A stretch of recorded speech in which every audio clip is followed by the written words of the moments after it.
Seja bem-vindo à Primeira Igreja Batista do Pará. Seu vídeo já vai começar. Mas antes, não esqueça de se inscrever, dar o like e ativar as notificações. Irmãos amados, se Deus permitir, quero apresentar para vocês o seguinte tema: o perigo da inversão dos valores de Deus. O perigo da inversão dos valores de Deus. Abra sua Bíblia, por gentileza, no livro de Isaías, capítulo 5, versículo 20. Livro do profeta Isaías, capítulo 5, versículo 20. Vamos ler dois textos. Mas antes de ler a palavra de Deus, me permitam dizer que é um grande privilégio para nós estar aqui com vocês hoje, nesse templo tão lindo, participando desse culto tão rico e compartilhando a poderosa palavra de Deus desse púlpito tão abençoador e inspirador. Confesso para os irmãos uma comoção muito forte. 19 anos atrás, a Érica e eu estávamos nesse mesmo lugar, na cerimônia do nosso casamento. Nunca imaginaria que um dia estaria aqui como pastor, pregando o santo evangelho de Deus. Deus é poderoso para fazer muito além de que possamos imaginar.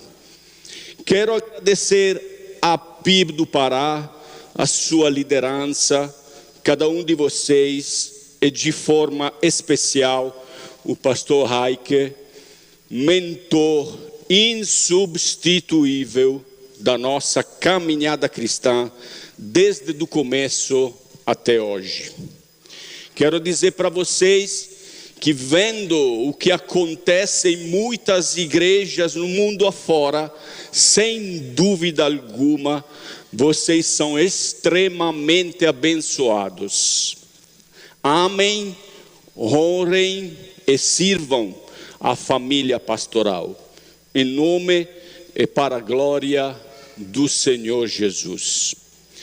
Irmãos, como disse, quero conversar com vocês hoje sobre um tema tão urgente e necessário, que representa talvez o pior fruto envenenado do liberalismo teológico. Um perigo tremendo para a sua vida, sua família e seus sonhos de felicidade. O perigo da inversão dos valores de Deus. C.S. Lewis certa vez disse: Deus não nos pode dar felicidade e paz a parte de si mesmo, pois tal coisa não existe. Por isso, ser feliz é ter um relacionamento pessoal de obediência com Deus. Não existe outro caminho, irmãos. É ser salvo e perdoado por Jesus Cristo, é ser habitado pelo Espírito Santo, é a beleza da santificação. Presta atenção: sem santificação não há felicidade. Vou repetir para os jovens e todos vocês, e para mim também: sem santificação não há felicidade. Ao levar você a pecar, Satanás rouba sua alegria, pois a vida longe de Deus é triste, e essa tristeza afeta todos os aspectos da sua vida. Vamos ler os textos, por favor, irmãos. Isaías 5, 20. Em seguida, Salmos 119, 9. Está escrito assim na santa palavra de Deus: ai dos que ao mal chamam bem e ao bem mal, que fazem da escuridade luz e da luz escuridade, põem o amargo por doce e o doce por amargo. Agora Salmos 119, versículo 9.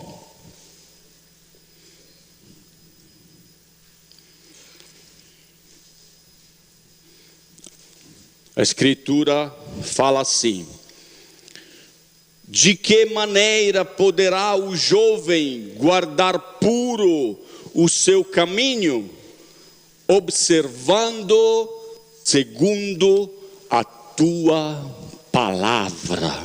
Amém. Irmãos, precisamos começar por um conceito jurídico.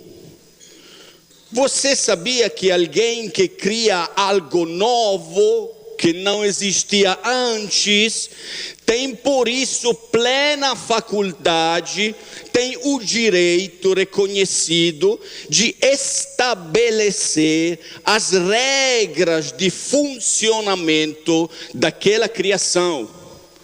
Vocês concordam com isso? Vocês se lembram quando crianças a gente criava novos jogos? Fazíamos o quê? A gente inventava o contexto do jogo, os personagens do jogo e logo depois as regras de funcionamento.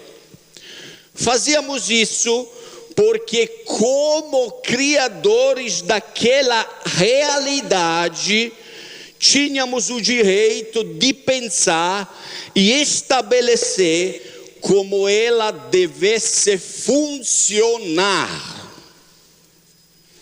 O homem sempre fez isso durante a história toda, com relação às suas coisas, às suas ideias, com relação a tudo que lhe pertence. E você faz isso cotidianamente, às vezes sem percebê-lo. Não temos muita dificuldade em reconhecer isso, não é, irmãos? Agora, a nossa dificuldade aparece quando se trata de reconhecer o mesmo direito para Deus, o Deus criador e legislador. Você já percebeu isso? Você já viu isso ao seu redor? Ele é quem criou todas as coisas, ex nihilo, a partir do nada.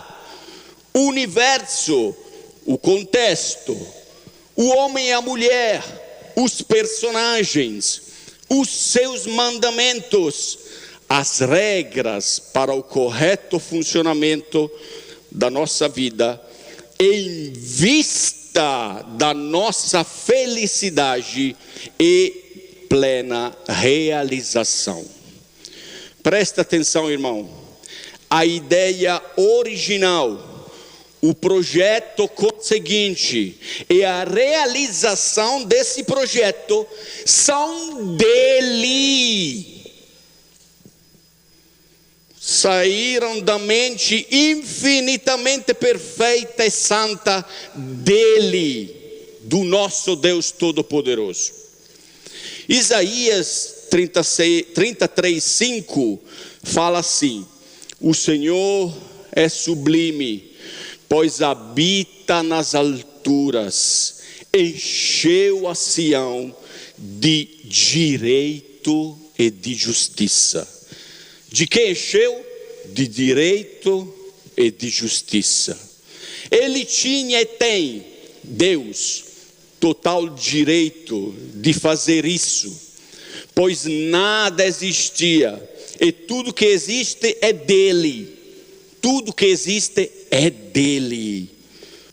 Portanto, foi assim que ele nos deu um sistema de normas, um sistema jurídico, ético, moral, sem o qual nós mesmos não funcionamos. Agora, irmãos, esse sistema de normas que provém de Deus e que Deus proveu para a sua e minha felicidade é completamente oposto ao sistema ético-moral do mundo, que o homem deu e continua dando para si mesmo depois da queda, como fruto estragado da separação do Deus de justiça, retidão e santidade. Só que não existe justiça e alegria fora de Deus. Queria que você refletisse bem nisso, irmão. Não existe forma alguma de justiça fora das regras e dos mandamentos estabelecidos por Deus.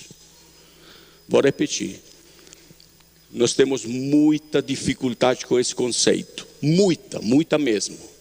Não existe forma alguma de justiça e felicidade fora das regras e dos mandamentos estabelecidos por Deus. Salmo 149, versículo 142, fala assim: a tua justiça é justiça eterna, e a tua lei é a própria verdade. A tua lei é a própria verdade. O que é a verdade? A tua lei. Versículo 143 do seguinte fala assim: sobre mim vieram tribulação e angústia, todavia os teus mandamentos são o meu prazer. No dia da tribulação e da angústia, onde eu me apego, qual é a fonte do meu prazer? Os teus mandamentos, fala esse texto. Tudo que não procede de Deus é injusto, e mata a tua alegria e a tua realização como pessoa. Mata tudo que não provém de Deus e da sua santa palavra. Mata a tua alegria primeiro e a tua realização como pessoa depois. Aquilo que quero destacar aqui é que precisamos pensar um pouco mais, irmãos, sobre este ponto importantíssimo para a tua e minha vida.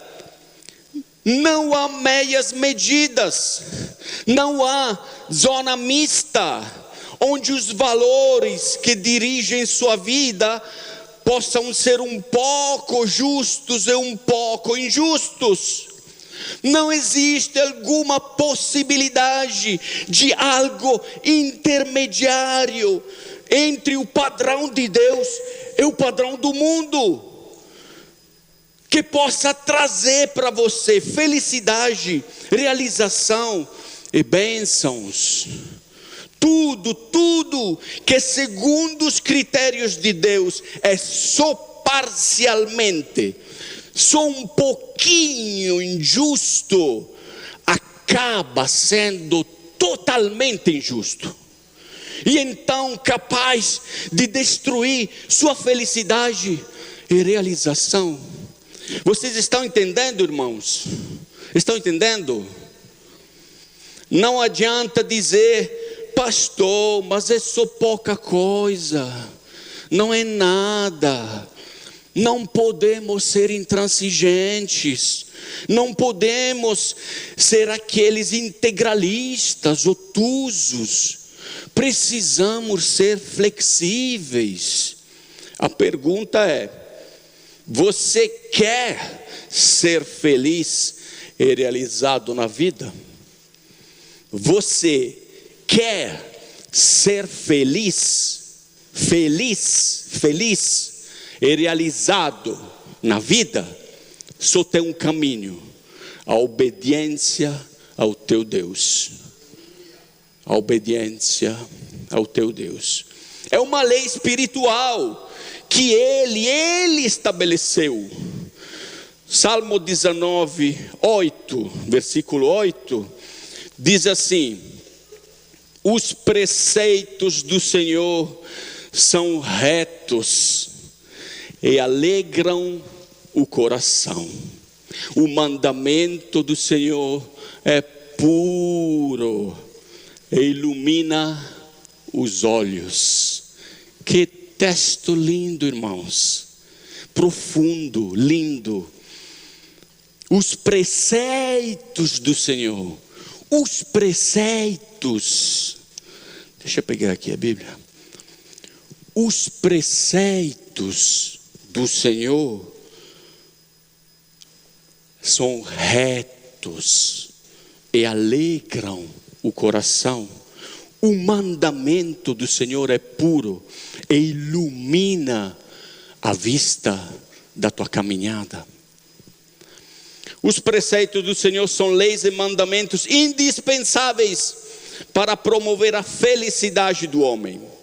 Eles procedem de Yahvé, o Deus vivo e todo-poderoso. Eles provêm do próprio Deus.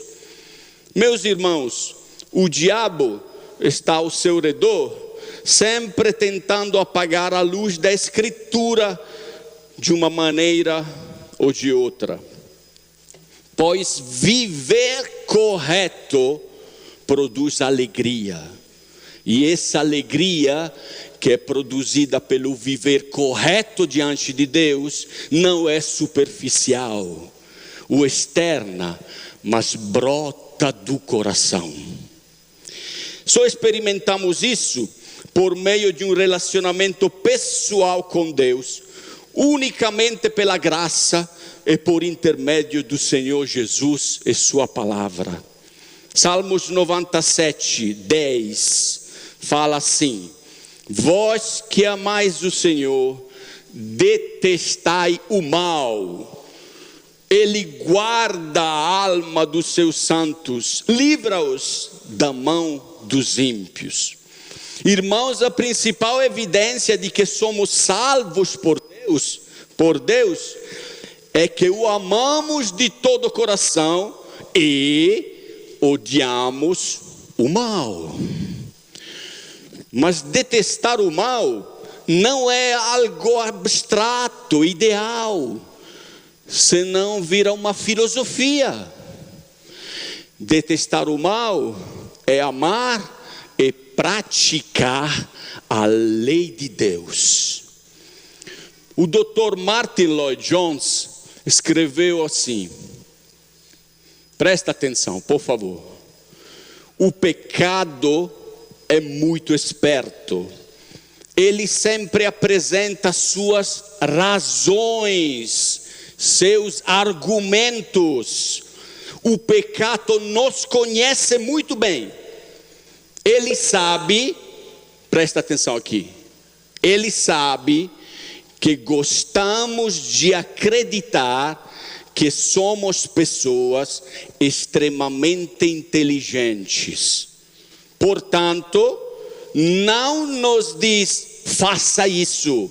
Ele prefere dar razões para fazê-lo, e elas parecem bastante atraentes, mas o fato é que na realidade elas são as razões para pecar, ilusórias, vazias e tolas. O raciocínio é sempre falso e os argumentos sempre enganosos. O pecado nos conhece bem. O inimigo, ele joga com a nossa inteligência, a nossa soberba. Ele gosta de fazer você acreditar que você sabe as coisas, que você é inteligente, que você sabe avaliar o mundo, avaliar os acontecimentos da tua vida. O temor do Senhor implica detestar todo o pecado de forma intensa e contínua.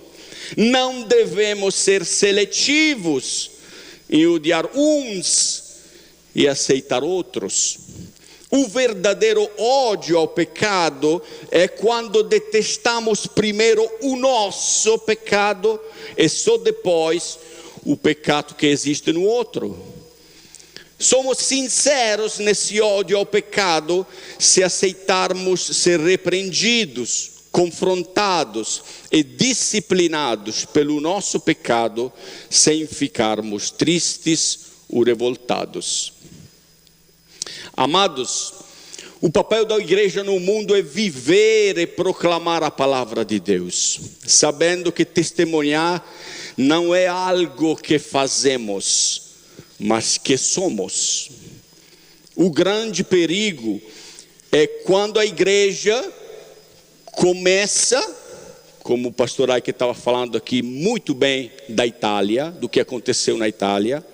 O grande perigo é quando a igreja começa a transigir com o mundo e ceder à tentação de abrir mão dessa função influenciadora. É o perigo da inversão dos valores de Deus.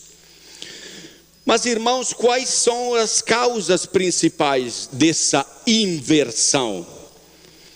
Além da natureza pecaminosa do ser humano, 3 motivos principais da inversão dos valores de Deus são, primeiro, o equívoco de achar, prestem atenção jovens, por favor, o equívoco de achar que a lei e a felicidade são coisas opostas.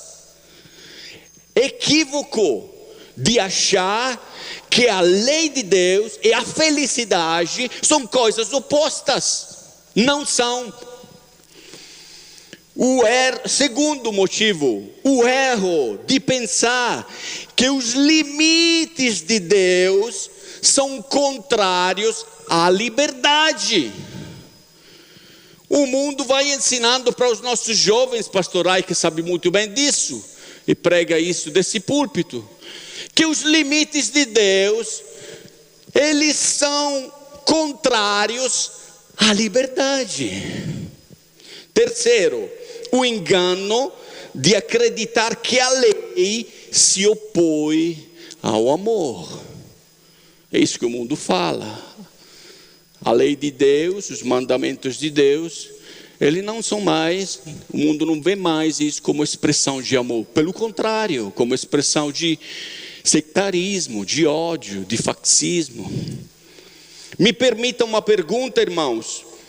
Por que motivo algo que é pecado para Deus não deixa de ser pecado com o passar do tempo? Salmos 33, versículo 11, um texto lindo, maravilhoso. Ele fala assim, Salmos 33, versículo 11: o conselho do Senhor dura para sempre, os desígnios do seu coração por todas gerações.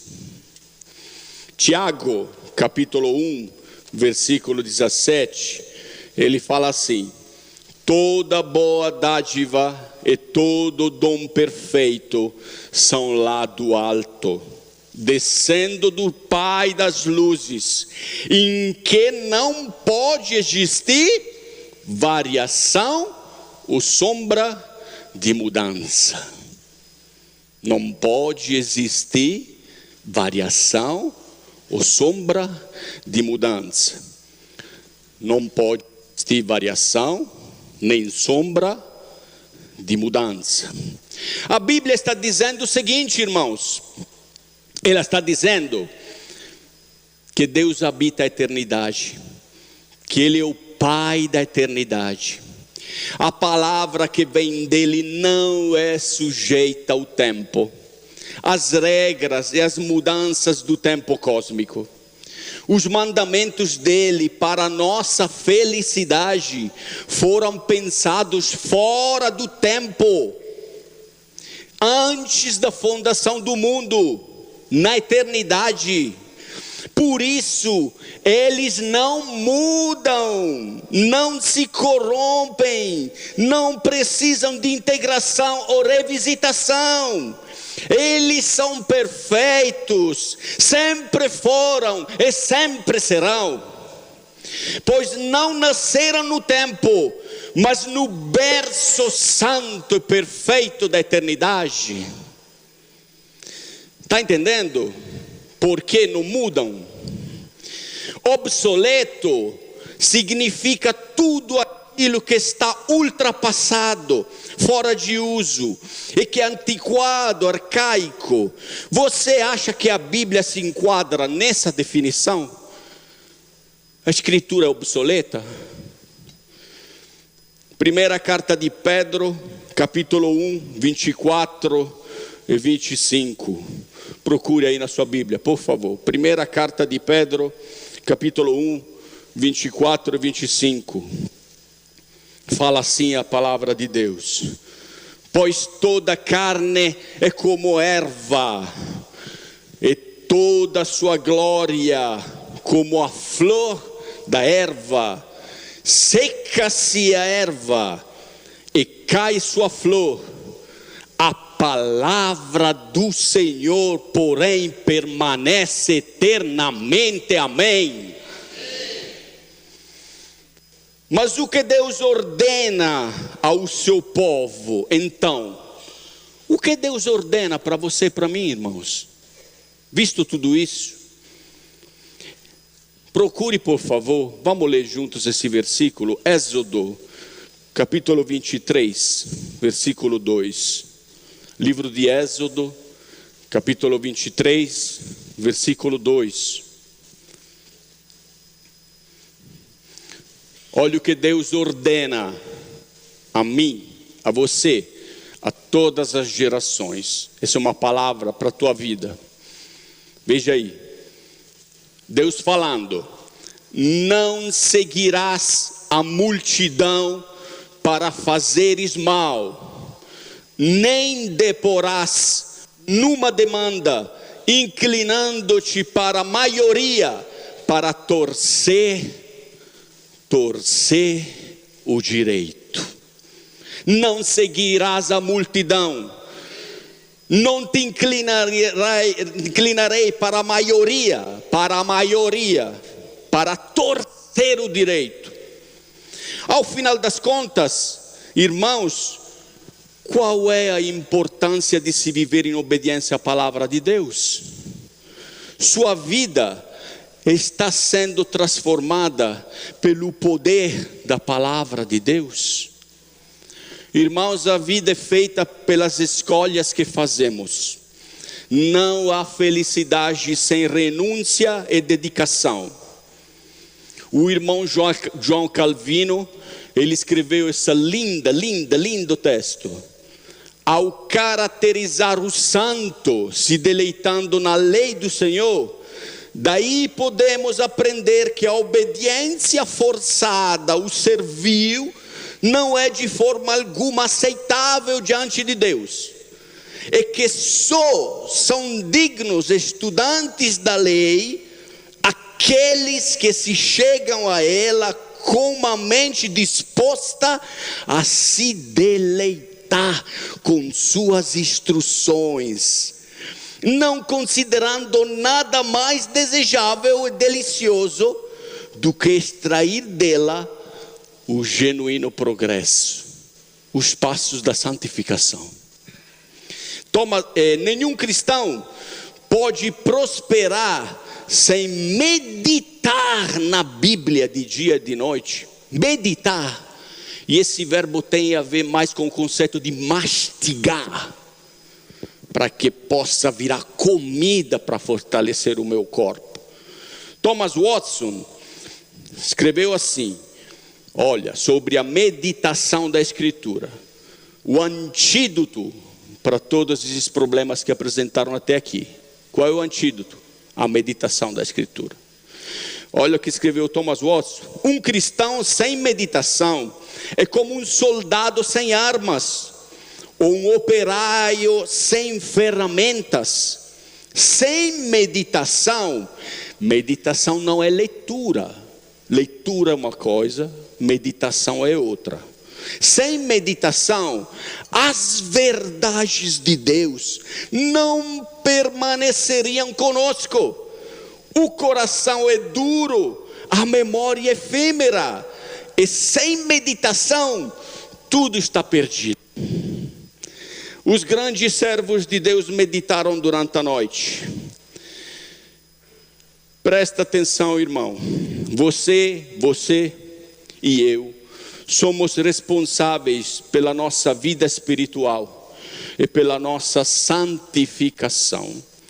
Se você continuar negligenciando a meditação bíblica e a oração, o seu amor por Deus esfriará.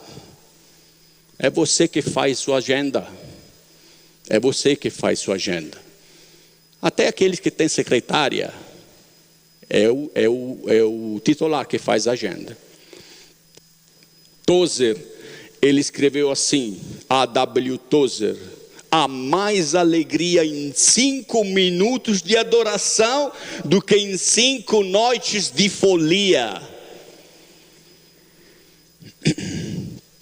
Irmãos amados, precisamos entender que meditar na Bíblia é pensar nas coisas do alto, é ouvir e ocupar a mente com as ideias de Deus. A Bíblia é uma janela na prisão desse mundo. Jovens, eu falo isso, é muito importante para você entender isso. Olha, vocês são sedentos para a liberdade, vocês são sedentos para a felicidade, para a realização. Vocês odeiam com certeza as injustiças. Olha, a Bíblia é uma janela na prisão desse mundo. Uma janela através da qual podemos enxergar as belezas da eternidade. Somente isso restaura e alegra a nossa alma, refaz o pensamento e produz a nossa santificação.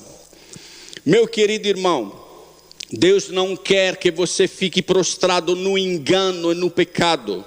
Em nome de Jesus, é possível arrepender-se agora e recomeçar. Pare de se justificar, de reclamar, de projetar para os outros a culpa do seu erro. Acolha a palavra de Deus inteiramente, assim como ela é, pois ela é poderosa para restaurar tua alma. Diga como Martinho Lutero: não tenho outro nome senão o de pecador. Pecador é o meu nome, pecador é o meu sobrenome. Irmãos, a vida cristã vitoriosa é uma série de recomeços. Faça isso hoje, agora, em nome para a glória do Senhor. Irmãos, somente a verdade que reside na palavra de Deus nos levanta e nos mantém de pé. E todos nós, eu sou convicto disso, lutamos por pureza interior. Conscientes ou não, nosso maior desejo é por pureza interior. E somente a palavra de Deus pode tornar puro o nosso coração. Salmo 119, 9, texto lido no começo, ele diz que ela, a palavra de Deus, é a verdade que santifica, ela é poderosa para nos santificar. A santidade é a vida de Deus que Ele transfere para os seus filhos. É lindo isso, irmãos. A vida de Deus transferida na sua vida, através da santificação. A santidade é o projeto de Deus para os adolescentes, os jovens e todo homem. Quando ouvimos isso, a gente já está dando um pé atrás, né? Eu achava que eu estava aqui na igreja para fazer muitas coisas. A renúncia é coisa... Não gosto muito de renúncia. A santidade é o projeto de Deus. Para mim e para você. Não dê ouvido às mentiras do mundo. Esse conceito muito lindo, jovens. Santidade igual felicidade. Quanto mais santidade, tanto mais felicidade. Mas não existe santidade sem luta, sem humildade, sem perseverança. Blanchard, ele escreveu isso.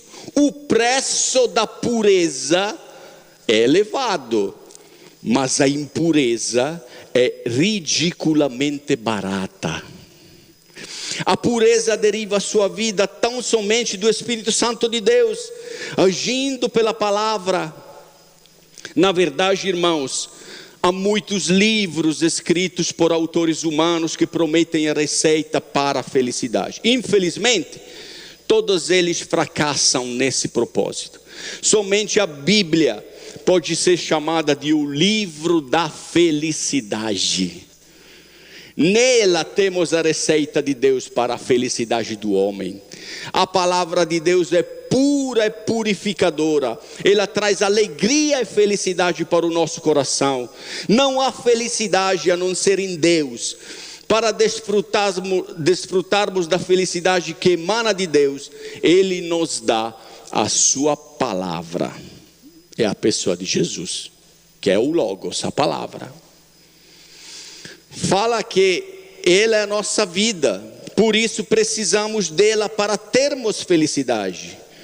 Todo mundo deseja ser feliz e realizado, mas isso só é possível verdadeiramente para aquele que conhece e pratica a palavra de Deus. Irmãos, a felicidade é uma escolha deliberada por um certo modo de vida com Deus. A felicidade aqui na terra é uma escolha deliberada por um certo modo de vida com Deus. Escolha a felicidade. Todo mundo deseja isso. E você é uma pessoa comprometida em meditar e obedecer a palavra de Deus? Que diferença isso gera na sua vida? Você está sendo relevante no meio e para esta geração? Você já assumiu um compromisso sério com os valores de Deus e os princípios da sua lei? Pastor Raik estava descrevendo a situação italiana. Vou dizer algumas coisas aqui antes de fechar. Irmãos, o abandono do santo e justo rigor e do teu sacrifício vivente, na luta pela fidelidade às Escrituras, vem através do cavalo de Troia, da inversão dos valores de Deus, e produz consequências tremendas e inevitáveis. Corrói por dentro sua vida, corrói por dentro a igreja, sufocando-a como um pitão até invariavelmente matá-la. Uma pequena brecha resulta em breve numa grande derrota.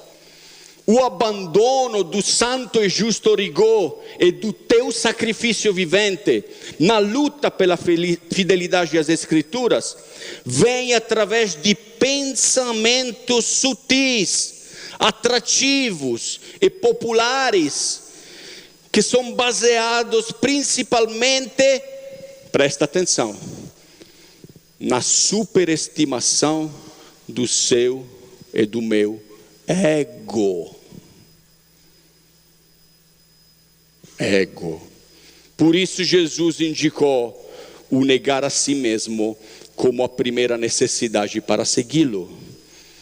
O pecado de negociar os princípios divinos começa com um pensamento, começa a partir de um nosso desejo. Começa aceitando a ideia da transgressão. Começa achando boas as nossas razões. Você notou já isso? Quando seu ego e suas razões prevalecem, você acaba aceitando a catequese do mundo. E o aguilhão da desobediência, infelizmente, cumpre o seu papel. O que acontece? Primeiro, sua alegria desaparece. Logo depois, o cansaço espiritual e as preocupações da vida avançam. Normalmente, você para de ser dizimista, de ter comunhão com os irmãos, de servir sem reclamar. Agora, seu ego requer a prioridade, ocupa um espaço progressivamente maior. Sua vida espiritual atrofia-se. Seus relacionamentos começam a ter sérios problemas e se quebram. Você começa a pensar que não é amado por ninguém, que o mundo inteiro é contra você. Uma tristeza profunda toma conta da tua realidade. Os meios de graça não aparecem mais pelo que realmente são. Às vezes, o físico também adoece. Tua consciência fica anestesiada. Teu coração cauterizado. O desespero lampeja na tua caminhada. Até quando? Até ter arrependimento verdadeiro e genuíno.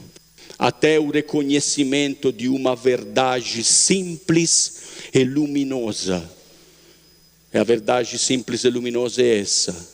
Reconhecer isso, irmãos. Deus está certo.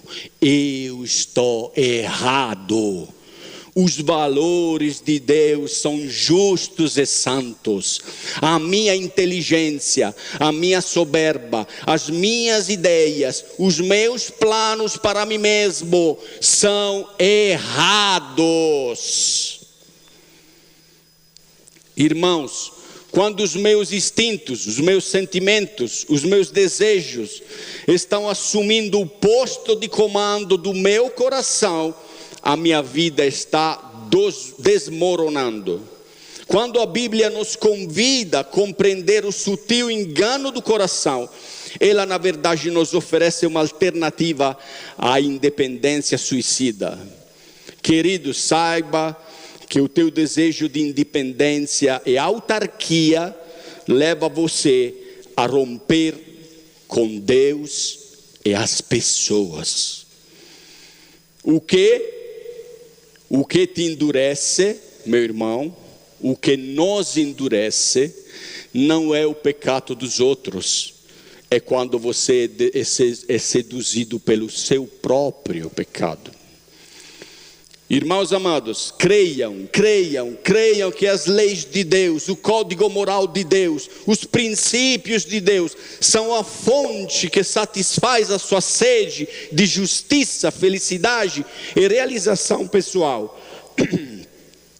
Vocês jovens, são aqueles que passarão o bastão da fé para as próximas gerações. Estejam prontos. Estejam prontos. O liberalismo e a inversão dos valores de Deus estão terminando de matar a denominação batista italiana. Os resultados desconcertantes estão todos em uma fotografia. Na cidade de La Spezia, na região da Ligúria, na Itália, fica o primeiro templo batista italiano, que é também o primeiro templo evangélico protestante italiano. foi fundado e construído pelas missões americanas e escocesas na metade do século XIX. Você vai lá, eu acompanhei vários pastores lá, nós ajoelhamos no chão chorando. Você vê que a parte alta do templo foi transformada em 3 andares de apartamentos. Das janelas do templo são penduradas lençóis, roupa para ser secada ao sol. Você sobe a escada do templo com aquela fachada bonita, maravilhosa, estilo gótico. Sobe as escadas, aquele maravilhoso portão de ingresso, com o evangelho escrito ali no portão. E você vai ali, e de lado do portão do ingresso, tem a série de campainha dos apartamentos. Eu esteve lá com o pastor Arival, ele se jogou no chão chorando.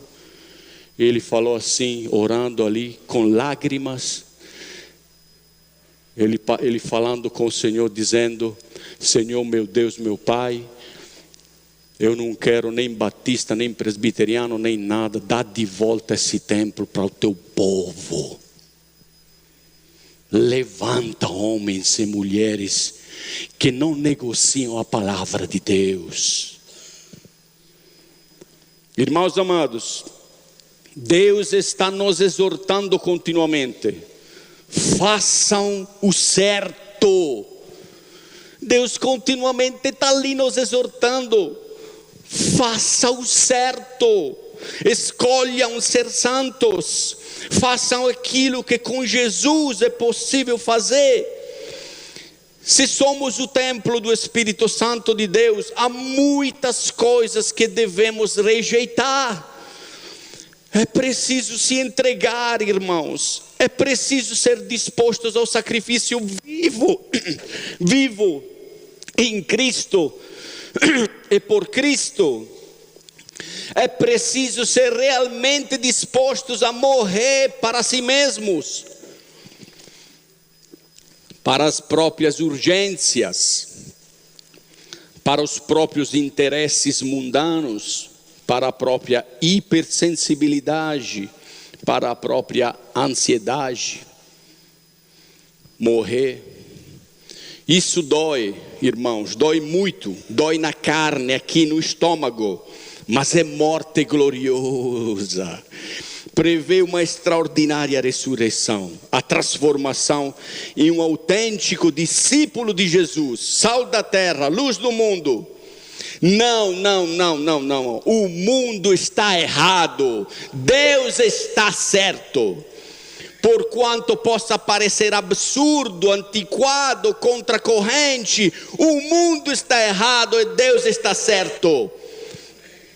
Salmo 22, versículo 30, 31, para fechar, fala assim: a posteridade o servirá, falar-se-á do Senhor a geração vindoura, ai de vir anunciar a justiça dele, ao povo que há de nascer, contarão que foi ele quem o fez.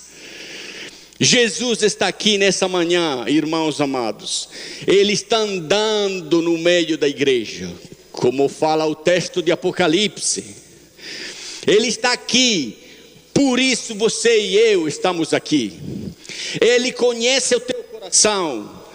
Ele conhece o teu coração, as tuas lutas, os teus gemidos, as tuas noites indormidas, os gritos da tua alma.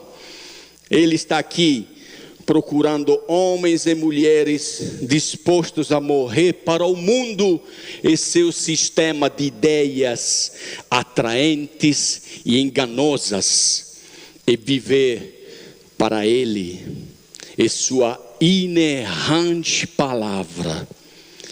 Sua felicidade, sua plena realização está ali diante de você.